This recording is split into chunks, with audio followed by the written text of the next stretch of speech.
রবিবার কোচবিহার জেলার চ্যাংরাবান্ধা স্থলবন্দর দিয়ে ভারত থেকে কোনো পণ্য বাংলাদেশে পাঠানো হলো না।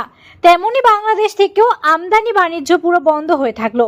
বিষয়টি নিয়ে আলোচনা করতে শনিবারের পর রবিবারও বৈঠকে বসেছিলেন চ্যাংরাবান্ধা স্থলবন্দর এলাকার ব্যবসায়ীরা। সেখানে C&F এজেন্ট অ্যাসোসিয়েশনের কর্মকর্তারাও হাজির ছিলেন।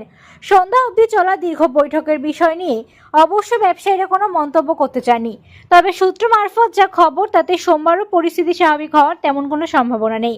এদিন ভুটান থেকে ফল রপ্তানি হলেও জানা গেছে আগামী 4 ফেব্রুয়ারি থেকে Bangladesh fresh fruit imports association কোনো রকম ফল খালাস করবে না বলে ঘোষণা করেছে। তাই জটিলতা আরও বাড়ার আশঙ্কা করা হচ্ছে। বোল্ডারের নাম কমানোর দাবিতে শনিবার থেকে বোল্ডার রপ্তানি বন্ধ করে রেখেছেন বাংলাদেশের ব্যবসায়ীরা। এদিকে সেই ঘটনার পরিপ্রেক্ষিতেই রবিবার কর্মবিরতি পালন করলেন ভারতীয় ব্যবসায়ীরা। তারা পচনশীল পণ্যকে কর্মবিরতির আওতার বাইরে রাখলেও এদিন ভুটান থেকে শুধুমাত্র 10 ট্রাক পণ্য বাংলাদেশে রপ্তানি হয়েছে, যার মধ্যে 7 ট্রাক কমলা লেবু এবং 3 ট্রাক জুস ছিল।